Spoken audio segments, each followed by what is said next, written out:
नमस्कार। सूचना एवं जनसंपर्क विभाग की प्रस्तुति हिमाचल बुलेटिन में आपका स्वागत है। पेश है आज के समाचार।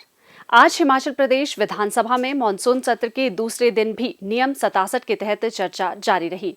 मुख्यमंत्री श्री जयराम ठाकुर 9 सितंबर को सदन में चर्चा का उत्तर देंगे।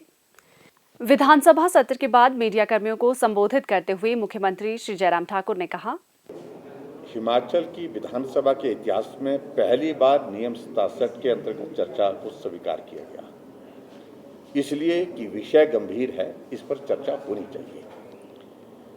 नियम के अनुसार 2.5 घंटे की चर्चा इसमें अलाउड रहती है और 2.5 घंटे की चर्चा 2 दिन से भी ऊपर हो गई, 2.5 दिन की होगी, कल रिप्लाई होगा। ऐसे में अपने विधायक कौन कौन बोलेंगे वो सूची उनकी ओर से आती है और उनको वो निर्धारित करना चाहिए था किसको पहले बोलना है, किसको बाद बोलना है, किसको बोलना है, किसको नहीं बोलना है, लेकिन उसके बावजूद भी वो तय नहीं कर पाए। ऐसी परिस्थिति में आज सदन में विस्तार से 5 बजे तक जो है पूरी चर्चा को हमने चलने दिया, कहीं किसी तरह की कोई कठिनाई नहीं। लेकिन बाद में जिन सदस्यों के नाम उन्होंने लास्ट में भेजे थे तो स्वाभाविक रूप से वो कटने थे, कल रिप्लाई होगा।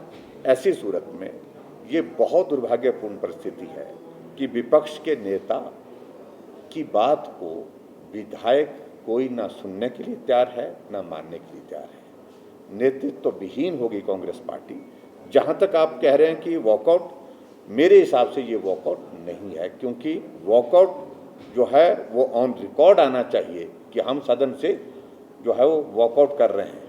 रिकॉर्ड में कुछ नहीं कहा गया, सामान उठाया, नारे लगाते लगाते चले गए। ऐसे में ये स्वस्थ परंपरा नहीं है कि आप सदन में जब चाहो तो बैठें, सदन में जब चाहो तो चले जाएं। ऐसी एक उचित व्यवस्था नहीं है, इसलिए मैं सारी चीज की निंदा करता हूं। जापान अंतर्राष्ट्रीय सहयोग एजेंसी यानी जायका के सहयोग से चलाई जा रही फसल विविधीकरण प्रोत्साहन योजना के बेहतर कार्यान्वयन से प्रदेश के कई गांवों में खुशहाली की बयार बह रही है। जिला हमीरपुर की ग्राम पंचायत गलोड़ के गांव गुरियाहा में सिंचाई सुविधाओं की कमी के कारण छोटे किसानों को बहुत परेशानी का सामना करना पड़ रहा था। मौसम की बेरुखी से परेशान गांव के कई किसान तो खेती से ही तौबा करने लगे थे। इसी बीच जायका परियोजना इन किसानों के लिए नई उम्मीद लेकर आई। जायका परियोजना के तहत गांव गुरिहार के लिए एक उप परियोजना स्वीकृत की गई। उप परियोजना के तहत गांव में लगभग 52 लाख रुपए की लागत से एक लघु उठाऊ सिंचाई योजना का निर्माण किया गया। इस योजना में गांव के साथ बह रहे नाले से ही सौर ऊर्जा की मदद से पानी उठाकर एक बड़े भंडारण टैंक में डाला गया और वहां से अन्य छोटे टैंकों एवं आधुनिक सिंचाई उपकरणों से लगभग 10.76 हेक्टेयर भूमि के लिए सिंचाई का प्रबंध किया गया। अत्याधुनिक फव्वारा और टपक सिंचाई उपकरणों से पानी मिलने पर गांव के खेतों तथा किसानों को मानो नई संजीवनी मिल गई।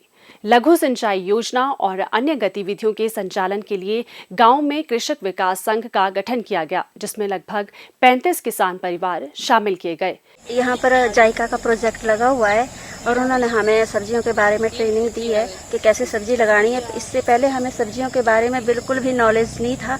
पहले तो हम बस मक्की और गेहूं ही लगाते थे। मक्की से हम 2-3-4 हज़ार में बेचते थे, लेकिन सब्जियां लगाने से हमने एक खेत से 25-30 हज़ार इनकम प्राप्त की है। तो जब से जायका की स्कीम आई है तो सब्जियां लगा रहे हैं सारे गांव वाले और लगभग 40 कनाल में गोभी है, भिंडी है और सारी सब्जियां लगा रहे हैं। और मैं खुद जो है मैंने भी 5 कनाल में लगाई है, तो अच्छी इनकम हो रही है। जायका के माध्यम से ही गांव में लगभग 12 लाख रुपए की लागत से पक्की सड़क का निर्माण किया गया। गांव में ढांचागत विकास कार्यों एवं प्रशिक्षण कार्यक्रमों से उत्साहित किसानों ने जायका की विभिन्न गतिविधियों में गहरी दिलचस्पी दिखाई और वे पारंपरिक खेती के साथ साथ फसल विविधीकरण की ओर भी अग्रसर होने लगे। अब गुरियाहा के खेतों में पारंपरिक फसलों के साथ साथ सब्जियों की भी अच्छी खासी पैदावार हो रही है। सिंचाई सुविधा मिलने के बाद गेहूं और मक्की के उत्पादन में भी उल्लेखनीय वृद्धि हुई है। गुरिहार में लगभग 37 लाख रुपए की लागत से कलेक्शन सेंटर बनाया गया है। इसमें लगभग 10 लाख रुपए का कूलिंग चैम्बर स्थापित किया गया है।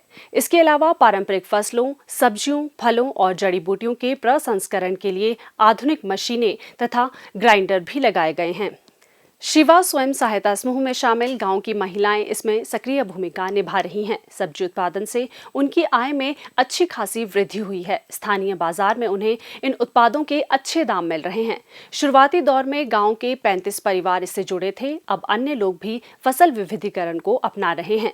जायका परियोजना के कारण गुरिहा गांव में खुशहाली का नया दौर आया है। ये योजना अन्य क्षेत्रों के किसानों के लिए भी प्रेरणा स्रोत साबित हो रही है। प्रदेश में कोरोना संक्रमण की जांच के लिए आज 2507 लोगों के सैंपल लिए गए, जिनमें से 333 लोगों की रिपोर्ट नेगेटिव पाई गई है, जबकि 2153 लोगों की रिपोर्ट आना बाकी है। अभी तक 2,32,531 लोगों की जांच की जा चुकी है, जिनमें से 2,22,484 सैंपल की जांच नेगेटिव पाई गई है। प्रदेश में कुल 7,758 लोगों में कोरोना वायरस के संक्रमण की पुष्टि हुई है, जिनमें से 5,400 लोग इस बीमारी से ठीक हो चुके हैं और 2,288 व्यक्ति उपचाराधीन हैं। हिमाचल बुलेटिन देखने के लिए सब्सक्राइब करें YouTube channel DPR Himachal, follow करें ट्विटर @DPRHP, लाइक करें Facebook page information and public relations department Himachal Pradesh, visit करें वेबसाइट www.himachalpr.gov.in। इस अंक में इतना ही। कल फिर होगी मुलाकात। दीजिए इजाजत। नमस्कार।